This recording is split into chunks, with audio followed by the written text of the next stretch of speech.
When Kobe Bryant created an alter ego for himself, the Black Mamba, he embodied a spirit that became a cultural phenomenon. So Kobe has to deal with these issues, all the personal challenges. The Black Mamba steps on court and does what he does. The Mamba mentality, an intense focus and relentless approach in preparation and competition, or as Kobe would describe it, fuck everyone. I'm destroying everybody that steps on the court. And just guess who Larry Bird's favorite basketball player is? Kobe was always my favorite since I got out. I don't like that, by the way. But Kobe is one of the toughest human beings I've ever seen, because I know what he's been through, and he's played a hell of a lot more minutes than me. Yeah. And he just finally figured out, hey, I'm going to get hurt. I'm just going to have to play through it. And that's the mentality of a great player. Which, if you could have picked any current player right now to play with for an entire season, who would you pick? Probably Kobe, because Really? the fact that he's, well, of course he wouldn't have been shooting as much as he does now. Yeah, you would have had to talk with him. His desire to win, his dedication in the off season to get better, and he's just tough. He's just a tough cat. But if you want to have fun like I did with Bill Walton, you play with LeBron. Really? It'd been probably more fun to play with LeBron, but if you want to win and win and win, it's Kobe. Now, if you know anything about Larry Bird, then you should not be surprised that he picked Kobe Bryant over LeBron James, because Larry Bird had that same Mamba mentality that Kobe had way before Kobe coined the phrase. And it all started after Larry Bird had a bad experience as a freshman at Indiana University, causing him to drop out of college after only 2 weeks on campus. To everyone's surprise, Larry had given up his basketball career and gone back to his hometown of French Lick, Indiana, to become a garbage collector. They talk about the garbage. In French Lick, it takes you about half a day to pick up all the garbage, so that was a very small part. But you know what, Mark? It's a job. I never thought I was too good to do anything. I'd do it today if I had to. But a lot of things were cutting trees down, painting curves, cleaning the streets, laying asphalt. We did everything. But when Bill Hodges, the head coach of Indiana State, went to French Lick to meet Larry Bird for the very first time, he said one thing to Larry that struck a nerve so hard that it made Larry change his mind from being a garbage collector to being a cold-blooded killer on the court. And Larry's first victims were Indiana State's starting five. You know, when I got to Terre Haute, Bob King, he asked me what I knew about players in the state, and when Larry was a junior, he wasn't very big then. He was about 6'3", but I guess he's grown quite a bit since then. I saw him play in the All-Star game, and that he's really good. He said, well, let's go get him. And I got a hold of a kid that had played high school ball. He was a senior when Larry was a junior. He was one of Larry's best friends. He went home and talked Larry to coming up there to visit, and I think he had Kevin Carnes with him and 2 or 3 other kids, and they came out and played against our best 5 players, and they wore their jeans. I tried to give him a pair of shorts to wear, he wouldn't wear them, and they went out and just whooped our guys in their blue jeans. They didn't just beat them, they wore them out. This mentality is one of the rare traits that only a select few of the all-time greats had. And when Kevin Pritchard, who played 6 years in the NBA, was asked about his most memorable experience, Larry Bird's mentality was at the top of the list. Pritchard with 1 second, he'll pop for 3! Got it! It counts! Kevin Pritchard, as if he knew it all along. Well, I mean, I played for the Celtics and Larry Bird. I mean, it doesn't get much better than that. You know, seeing him on a daily basis, seeing how he saw the game, how it came so easy, and how just such a masterful player he was. I think the thing you know about Larry is that he's ultimately super confident, right? I mean, he knows he's going to make the shot, and okay. And I kid with people all the time about that, and I try to explain how I see it, how his confidence is. And I think the way I would explain it is this. If aliens were coming down to the earth and they said, listen, we're going to give you 1 shot to make 1 free throw, or else if you make it, the earth goes on living. You miss it, we destroy the earth. The thing I would do is I would hand the ball to Larry Bird. Larry would make the free throw, and he'd go, where are we going for lunch? Yeah. It wouldn't be a big deal. Yeah. And I don't know how he does that, but he's just got this ability to take all the clutter, all the noise out, and just play basketball or see basketball. And to me, that's a special, special talent. You know, everybody tries it. I'll give you another example. We go down to his ranch and we throw beanbags, you know, cornhole toss, right? Mm-hmm. And the guy is world class. And he turns into he just kind of plays for a little bit, and then all of a sudden it gets close. He becomes, I'm telling you, I would put him against anyone in the universe at doing it, because he'll go 4 in a row, 4 in a row, 4 in a row. And I don't know how he can turn that on like he does. It's an amazing gift that he's been given. And you know what? To be honest with you, he takes full advantage of it too. Yeah. He's one of those kind of guys to me that whatever his ceiling is and whatever he does, he's going to hit it. And as soon as Larry Bird stepped on a college basketball court, his opponents could already tell that Larry Bird was just on another level. Like the first time when Bill Lynch, as a senior at Butler University, played Indiana State when Larry Bird was just a sophomore. This is true. My senior year, we played him twice. We were playing Indiana State home and home back in those days.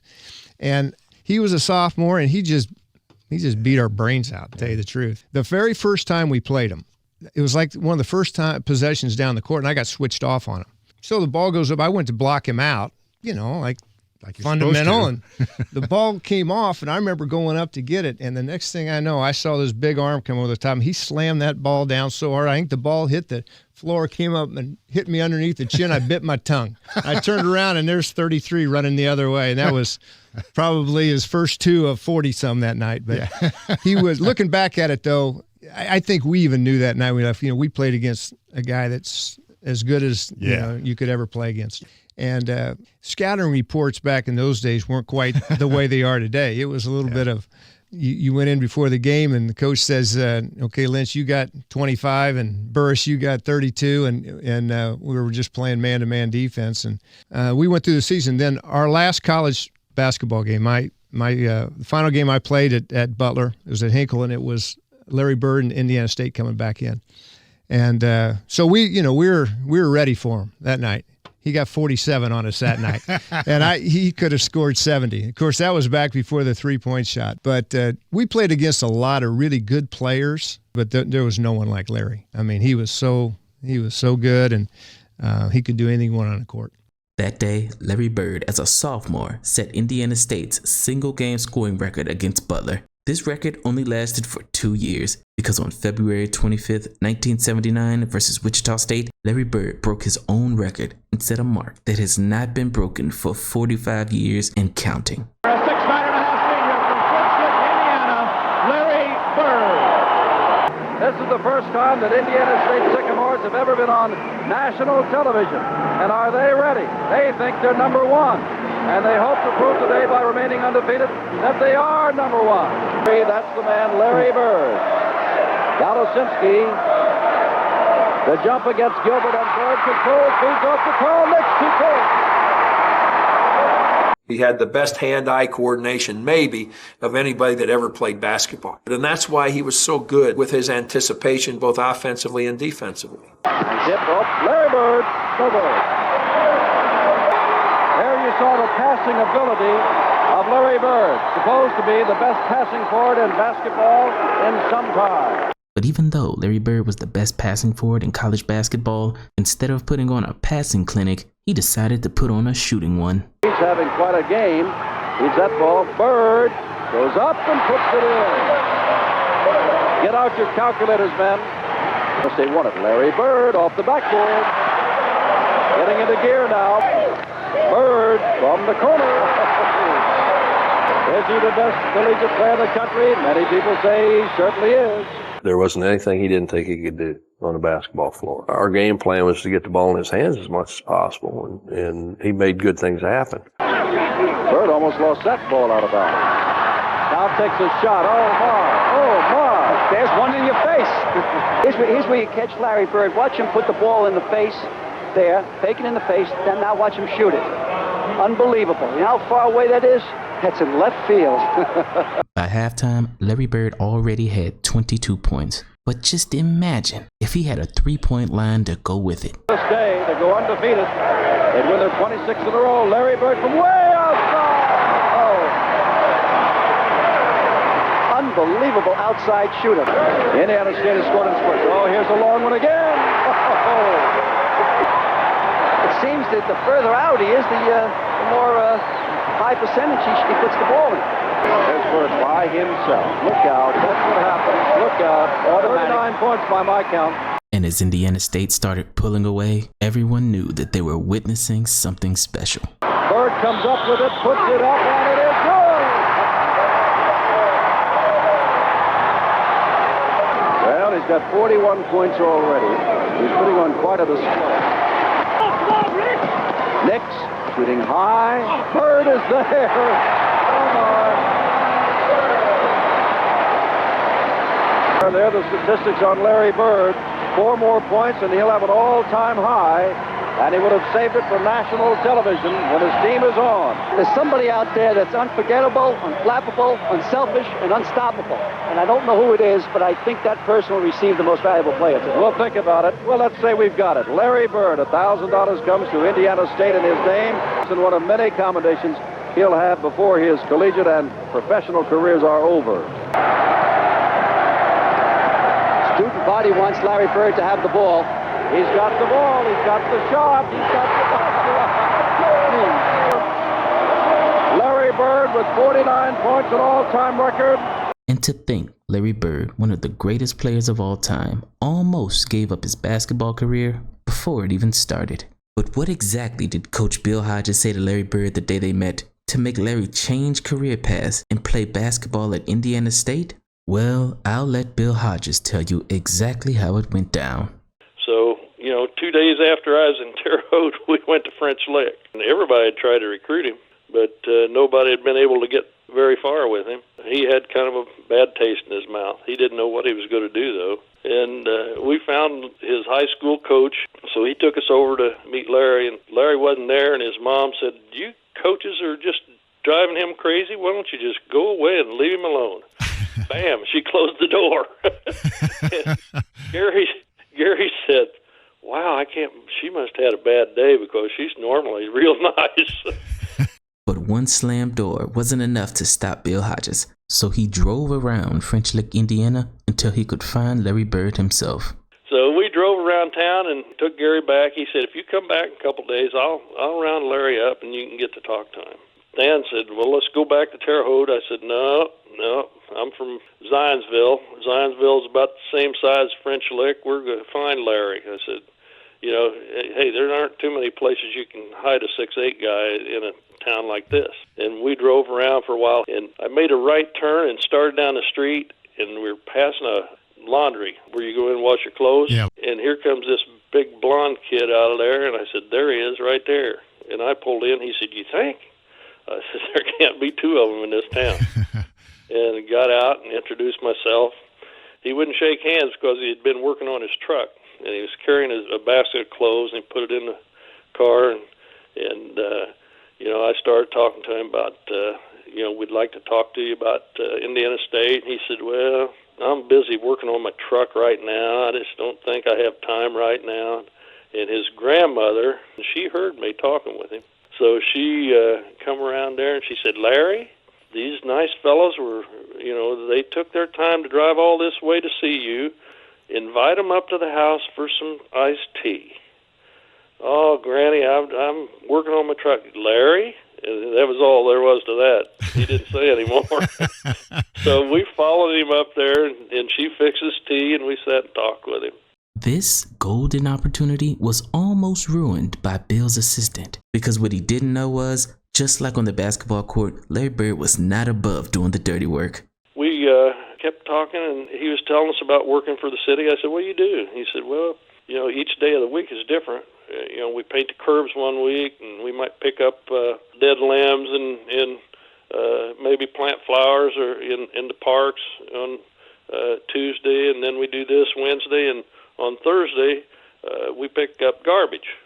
I said, "Do you drive the truck?" He said, "Hell no, Sam drives the truck. I work on the back." and it kind of kept going there. And so Stan had kind of said, "Well, you want to work on a garbage truck the rest of your life?" And Larry kind of looked over and said, "I kind of like the job." And I knew that wasn't making him happy. So I said, Stan, let's go. We got to get out of here. And let Larry get back to work on his truck. Luckily, Bill Hodges was there to redirect the conversation, because if he wasn't, Larry Bird may have been content being a garbage collector for the rest of his life. Because out of all of the coaches and the recruiters that tried to get Larry to come to their school, Bill Hodges was the only person to connect with Larry, because they were both from small towns and had a lot in common. But then, Bill said something to Larry that woke up a sleeping giant.